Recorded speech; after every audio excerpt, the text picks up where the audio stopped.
백성을 위하는 명탐정, 해결사, 탐관오리 때려잡는 영웅, 정의로운 어사의 대명사 박문수.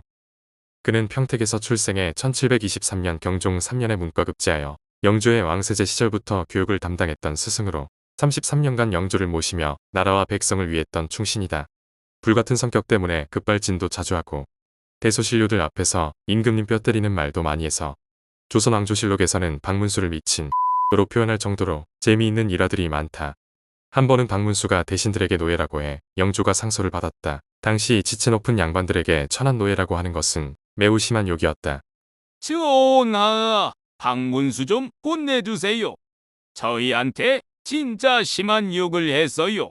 맞아요. 딱히 세운 공로도 없으면서 지가 뭐라도 되는 줄 알고 경악스러운 미친 소리만 하는데 주제를 좀 알게 혼 좀 내주세요. 그래도 그런 일로 벌 주는 건 좀 심하지 않을까? 제가 원래 성격 더럽고 교양 없는 건 인정하는데요. 근데 사람이 사람 구워먹은 사건 때문에 임금님 잠도 못 자고 고민하는데 고위직 관료라는 것들은 코골며 자빠져 잘만 자고 지들 입으로 옳은 소리 하는 신하라고 하는 것들은 눈치나 보며 입 다물고 있으니까 빡쳐서 그런 거거든요. 그래도 말 좀 이쁘게 해. 건강에 해로워. 이렇듯 그는 하고 싶은 말이 있으면 반드시 해야 하는 조선시대 백풍로였다. 성격 더럽고 까칠한 영조 앞에서조차 두려워하지 않고 소신대로 말하고 행동했는데 박문수가 감히 임금에게 버르장머리 없이 고개 빳빳하게 들고 서서 언성 높여 위험이 떨어진다며 우의정 김은경이 영조에게 일러바쳤다. 그러자 박문수가 원래 신하가 고개 숙이고 엎드리는 일은 전부터 없었어요. 요즘 전하가 자꾸 무섭게 하니까 다들 겁먹고 땅에 코나 처박고 있는 게 아닐까요? 임금과 신하는 부자지간 같은 건데 자식이 아버지 얼굴 쳐다보면 달아 없어지는 것도 아니고 대신이라는 높은 사람이 별것도 아닌 걸로 시비 걸어서 이런 변명까지 하게 만드는 게 더 채통 없어지는 거라고 생각합니다. 라고 해서 영조가 다른 대소신료들에게 왕과 마주볼 수 있도록 개선해주기도 했다. 또 영조 9년에는 광주에 흉년이 들었는데 명을 애매하게 내렸다가 박문수가 급발진하는 사건도 있었다. 어저께 광주 백성들 생각해주라고 분부하셨죠? 지금 흉년 때문에 광주 곡식이 많지 않아요. 참고로 갑술년 숙종 땐 환자곡 내는 거 탕감해주긴 했어요. 그래. 그럼 갑술년 한 것처럼 진행시켜.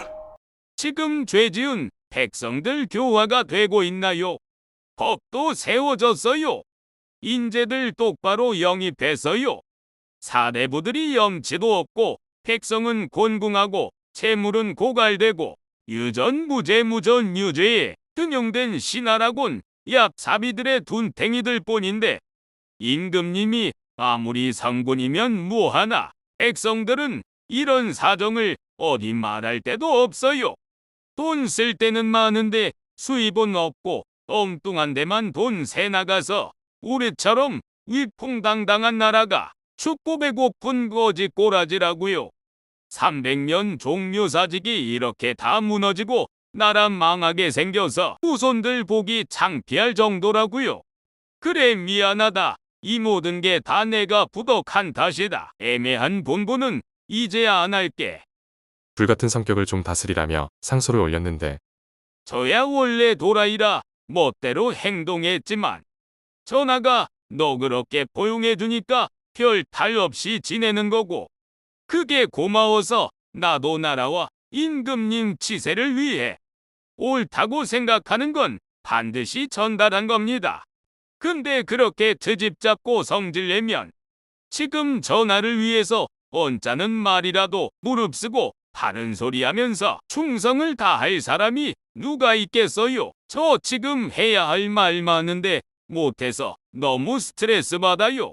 임금님 그렇게 자꾸 성질내서 뜻 펼치려 한 거랑 의지도 약해지고 공부 열심히 한 것도 다 퇴보했어요. 신하들도 다들 옆에서 우물쭈물 쭈구리처럼 하고 있다가 뒤에선 한탄하고 걱정합니다. 화낸 거 아침에 후회하고 반성해놓고 저녁에 또 화내고 해평성대는 무슨 발톱의 때만큼도 안 됩니다. 바라지도 마세요. 님이 진정한 성인이라면 자신을 이기고 감정을 좀 절제할 줄도 알아야죠. 지금 진짜 심한 거 모르시죠? 임금님 자질이 아직은 밝으니까 이런 얘기 받아들인다고 해도 또 무슨 일 생기면 발작할 게 뻔하겠죠. 그것도 병입니다. 고질병. 제발 님 몸 생각, 나라 생각도 좀 해서 성질머리 좀 뜯어 고치세요. 라고 하니 영조가 기꺼이 받아들였다고 한다.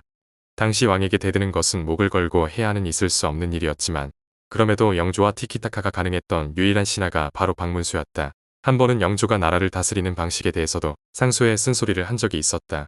저 할 얘기가 있는데 임금님이 먼저 속 얘기해주면 다 말할게요. 그래, 내가 먼저 말하겠다.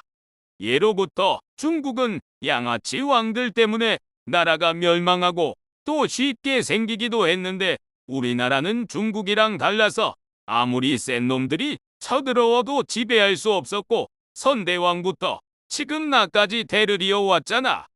300년 종묘사직이 지금 나한테 달렸단 말이지. 근데 지금 돌아가는 게 굶주린 사람들이 잡초랑 뿔이나 캐먹는 것처럼 하니까 내가 어떻게 버텨. 내가 신하들한테 화낸 건 개인적인 감정이 아니라 나라 걱정해서 좀 훈계하려고 그런 거야. 진심.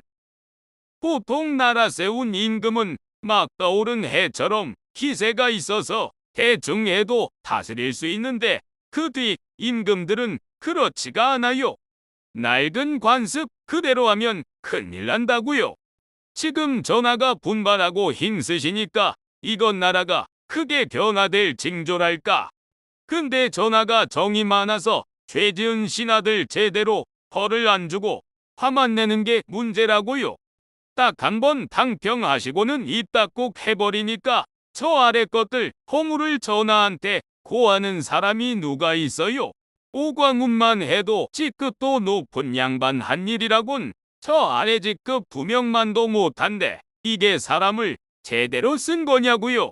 이러니 전하가 조선을 전부 평정했다고 할 수 있습니까? 이게 지금 전하의 나라입니까? 노론, 소론의 나라지. 박문수 말은 잘못이죠. 오광훈도 나름 이유와 상황이 있는데 그 입장도 마땅히 생각해줘야 합니다. 영성군은 옳은 소리를 한 거야. 내가 말하라고 하면 여기 누구 얘기할 사람 있냐? 저는 오광훈을 아첨꾼 소인배라 생각합니다. 스스로 결핍하고 빈곤한 자이기 때문에 소인이라고 생각하는 것입니다. 일단 사람 됨됨이도 별로라서 상소도 그 모양이죠. 결단코 그가 소인인 줄 압니다. 오광훈의 입장에서 그 마음을 생각해보면 슬픈 일이지 그게 어떻게 소인이겠냐. 지금 나라 돌아가는 게 정상이 아닌데 신하들도 해결 방법 찾기는커녕 갈수록 상태가 어리석고 둔해지는 게 심하고 300년 종묘사직이 전하 때문에 망하려는 조짐이 아니고서야 이럴 수가 있을까요? 전하가 아무리 영민하고 총명하다지만 공부를 제대로 안 한 헛똑똑이라 나무는 보는데 숲을 볼 줄 모르니까 제발 공부 같은 공부 좀 해서 편하고 좋은 것만 찾으려는 버릇 좀 버려요. 제가 하고 싶은 말이 밤을 새도 모자를 정도인데 할 수가 없으니 전하 때문에 답답해서 미쳐버리기 일보 직전입니다. 사람들이 다들 경보고 성정이 거치라고 하지만 나는 고든 거라고 생각한다. 그렇게 생각하신다니 하나 더 말하자면 옹주한테도 거처할 만한 집이나 주면 되지. 재산을 그렇게 한도 없이 장대하게 퍼줄 필요가 있어요. 자고로 검소하게 살아야 복이 들어오는 법이지요. 암만 딸내 부부 복받게 하려면 절약하는 법도 좀 알려주세요. 경 말이 맞다. 앞으로도 또 말할 거 있으면 언제든 말해. 내가 왕이 된 지 10년 가까이 돼 보니까 신하들 장단점이 파악이 되는데 말이야. 생각이 깊고 목적한 결과도 이룰 줄 알고 백성들로 하여금 나라가 있다는 것도 알게 하는 사람이 경이 아니면 누구겠나. 다만 학문이 부족할 뿐이지. 하고 박문수를 놀리기도 했다. 청나라 파견단, 서명균, 박문수, 황제가 임금에게 하직 인사를 하러 왔다. 저희가 다시 조정으로 돌아오기 전에 떡두꺼비 같은 아들을 낳으시길 바라요. 하늘만 믿고 있다. 일을 잘해도 하늘이 내려줄까 말까인데 전하 스스로 과연 잘했다고 말할 수 있을까요? 전하가 부덕한 걸 하늘 탓만 돌리시는 영문을 저는 도통 모르겠네요. 청나라 파견당에서 저도 없고 더군다나 태후랑 옹주가 분란만 만드는데 전하가 집안도 못 다스리면서 아들운만 바랄 수 있을까요? 사람들이 경을 미친 이라고 하는데 나는 혼자 미친 이라고 말하지 않는다. 지금의 경이 없었다면 내가 누구한테 이런 말을 들을 수가 있겠는고. 조현명한테도 이렇게 좀 하라니까. 내가 죽일까봐 의심이 심해서 못한걸. 경은 고지고대로 말하니 칭찬해. 이런 대화를 나누고 다들 물러가려 하니 영조가 술 한잔 하자고 했다는 기록이 있다. 박문수가 어머니 상을 당해 3년상을 치르고 온 상황. 내가 급히 경을 보고 싶어서 도승지로 임명했어. 경에 대해 모르는 사람들은 경이 미쳤다고 하는데 오랫동안 경의 팩폭을 못 들어서 사람들이 미쳤다고 해도 나는 경을 뽑은 거야. 신이 이미 나라에 몸을 바쳤는데 남들이 욕하고 미워한다고 말을 안 하면 옳은 마음에 소리를 져버리는 게 되는 겁니다. 경이 생각하기에 3년 전과 비교해보면 나라 기상이 어떤 것 같아? 잘된 것도 있고 잘못된 것도 있는 것 같은데 갑자기 그렇게 물어보면 대답하기 곤란하죠. 앞으로 좀 두고 보고 다 말할게요. 그래 경은 성품은 좋은데 모자란 건 학문뿐이지. 나도 똑같으니 너랑 내가 서로 노력하자. 저도 학문이 중요한 건 아는데 제대로 배우지 못하면 오히려 독이 되는 법이죠. 지금의 학문이 그럴듯하게 꾸며진 것이라서 안 하느니만 못합니다. 미움받는다는 말을 한다는 것 자체도 학문이 부족해서가 아닐까.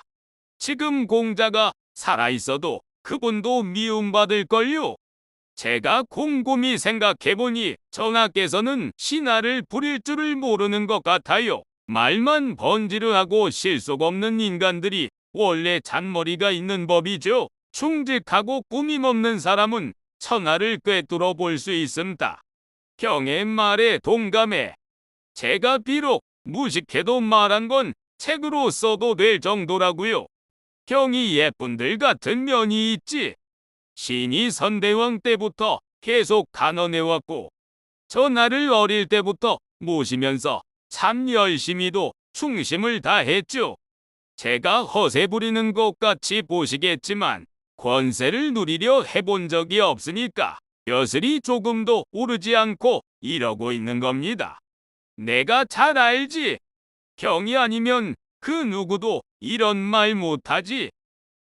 또 한 번은 왕 앞에서 박문수가 어영대장에게 빌려간 불량미를 갚으라고 독촉하며 서로 물고 늘어지는 말싸움을 하기도 했는데 왕 앞에서 싸움을 하는 일 또한 있을 수 없는 일임에도 불구하고 영조가 박문수 편을 들어주기도 했다. 영조 31년에는 소론이 주도한 나주 괴서 사건이 발생했다. 왕과 조정을 비방하는 이야기를 벽서로 붙여 관련된 이들을 왕이 친히 고문했을 정도로 큰 영모 사건이다. 여기에 박문수도 휘말리게 되는데 영조는 박문수를 따로 불러 안심시키고는 추국 때 매번 박문수 이름이 나올 때마다 그 말을 한 사람을 고문해서 억지로 한 자백임을 받아낼 정도로 신임했다. 그러나 박문수는 스스로 죄인을 자처해 집에 틀어박혀 살다가 이듬해 세상을 떠났다. 영조가 심히 안타까워해 영의정으로 품기를 높여주면서 내 마음을 아는 사람은 영성이며 영성의 마음을 아는 사람이 나였다.